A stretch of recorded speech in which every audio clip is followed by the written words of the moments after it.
Hello, legends, and welcome to Blunt Force Healing Podcast, episode 276. And straight away, I'll tell you that this will be a very short one. And I'm really pissed about my recent performance and how the couple of episodes are going. So, the first problem is that I'm getting closer and closer to midnight again, and that really worries me. Just before the weekend started, I started slipping in again and stopped holding the pattern that I used to do with with recording and writing the blog for the good couple of weeks. And while I wanted to recover and get back on track, I think the fact that that bad night and a couple of others, together with distractions that happen now when my family is in and we spend time together, made the unexpected stormy day, as I call them, at home. So usually stormy days are the ones that I go out for the whole day, let's say drive to Dublin or somewhere else, and I'm the whole day outside of the home environment. So my usual kind of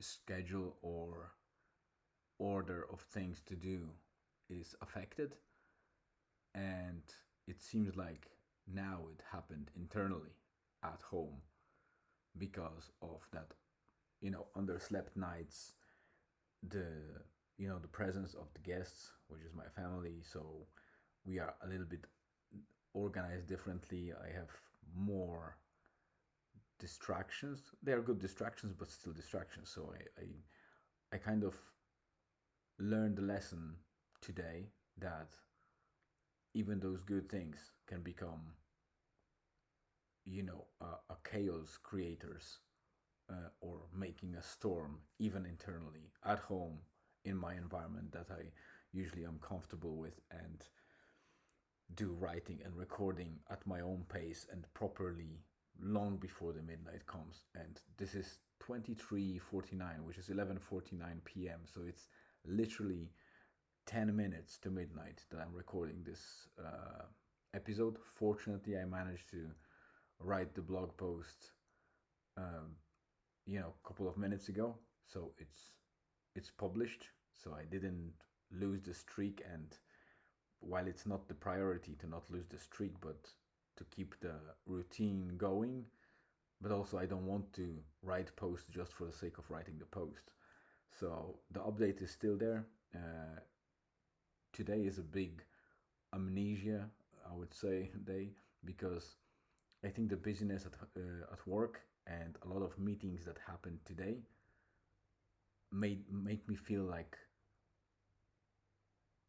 I lost completely the memory of what happened today until I actually finished work. So I didn't do anything, any walk, any running, any specific things, except I can, of course, these are sensitive information from the work perspective, so I can't tell you what exactly. So I would probably, you know, tell you what type of meetings I had and maybe what I achieved at work, but that's it.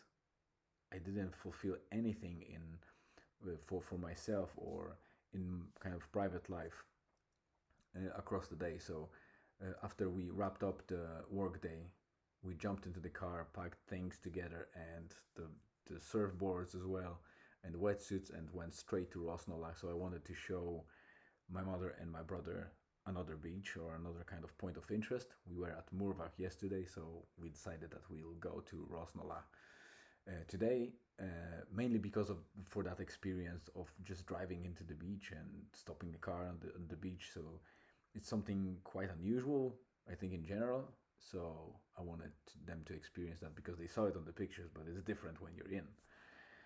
So yeah, so we drove in. I knew that it's a high tide coming, so while it was safe to park the car and unpack things, after a while of playing football with Julian, my brother, I decided to move a car away from the beach and park it alongside the road, the exit road, because I knew that the tide would be coming still for two another hours, so it will be very close, and I didn't want to end up like many newcomer tourists that tend to fall into the trap of the Irish beaches where you can actually drive in.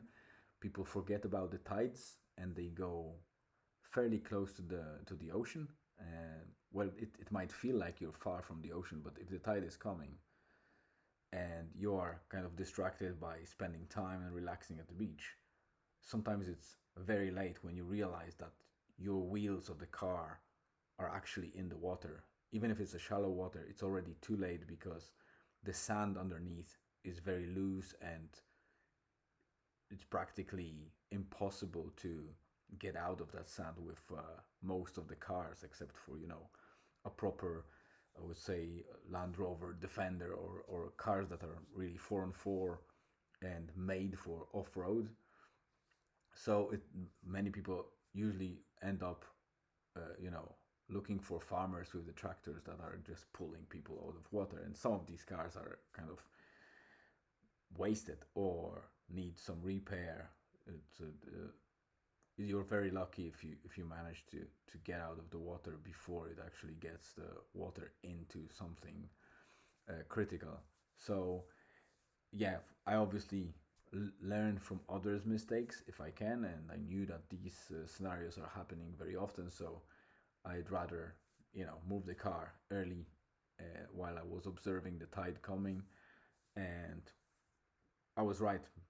Later on, the tide was very, very, very high, and I would probably need to either park a car very close to the shore where the sand was loose anyway, and it's very hard to get out when you have a heavy car like mine. So, yeah, so that was a good decision, and we spent a nice time.